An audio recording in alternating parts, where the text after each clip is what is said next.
নমস্কার। জয়গুরু আমার সৎসঙ্গী গুরু ভাই বোন, আমার দর্শকবৃন্দ, আমার শ্রোতাবৃন্দ। আগামীকাল শুরু হচ্ছে পশ্চিমবঙ্গে বিধানসভার ভোট। এবারে 2026-এর পশ্চিমবঙ্গে বিধানসভা ভোট দু দফায় অনুষ্ঠিত হবে। দু দফায় ভোট হবে আগামীকাল 23শে এপ্রিল ও 29শে এপ্রিল। 23শে এপ্রিল আগামীকাল প্রথম দফার ভোট অনুষ্ঠিত হবে উত্তরবঙ্গের দার্জিলিং, জলপাইগুড়ি এবং কোচবিহার জেলার বিভিন্ন কেন্দ্র, জঙ্গলমহলের পুরুলিয়া, বাঁকুড়া এবং পশ্চিম মেদিনীপুর জেলার কেন্দ্র,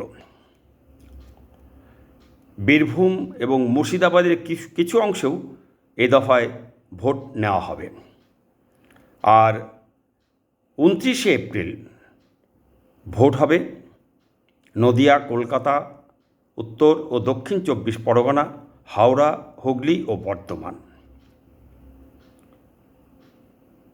কালকের ভোটের জন্য আমি আমার দয়াল ঠাকুরের কাছে প্রার্থনা করি, ভোট শান্তিপূর্ণভাবে শেষ হোক, গণতান্ত্রিক প্রক্রিয়ায় সুষ্ঠু নির্বাচনের মাধ্যমে জনগণের মনোভাব প্রতিফলিত হোক, এই প্রার্থনা করি আমার দয়ালের চরণে। যার যাকে ইচ্ছা ভোট দিক, জনগণের সেই পরিপক্ক বা অপরিপক্ক মনোভাবের প্রতিফলন রাজ্যের পক্ষে আগামী দিনে মঙ্গল বা অমঙ্গল যাই ডেকে আনুক না কেন তা তখন দেখা যাবে।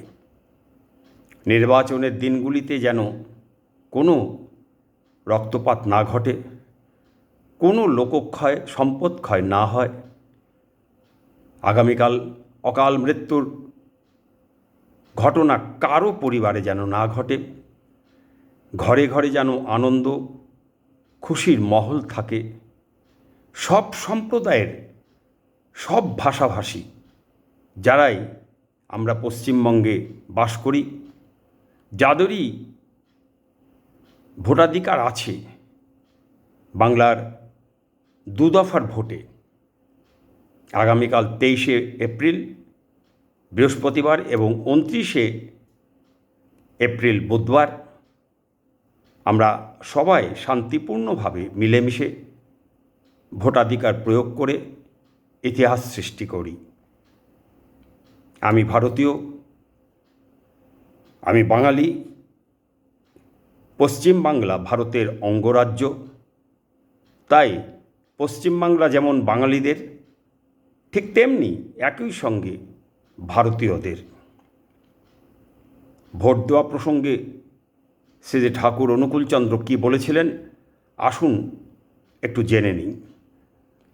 শ্রী ঠাকুরের সঙ্গে আলোচনাকালীন এক ভক্ত ঠাকুরকে জিজ্ঞেস করেছিলেন, ঠাকুর, দেশে এত রাজনৈতিক দল, আপনি বলে দিন আমি কোন দল করব।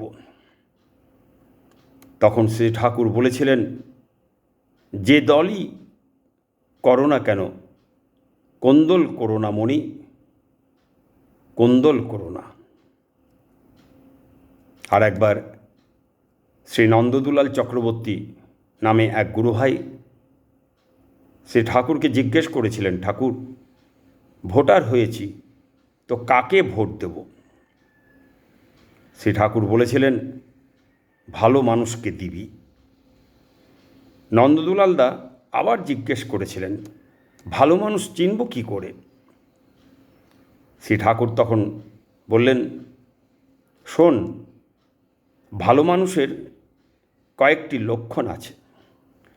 প্রথমে দেখবি নিজের বাবা মাকে সে শ্রদ্ধা করে কিনা। দ্বিতীয়ত দেখবি ভারতবর্ষের কৃষ্টির প্রতি সে শ্রদ্ধাশীল কিনা। এবং তৃতীয়ত সব মানুষের কল্যাণ হোক, সবাই সুখে থাকুক, তা সে চায় কি না। এই 3 গুণ বিশিষ্ট ব্যক্তি নিঃসন্দেহে ভালো মানুষ। তাই আসুন আমরা আমাদের পছন্দ মতো প্রার্থী ভালো মানুষকে বেছে নিই, শান্তিপূর্ণ পরিবেশ বজায় রেখে।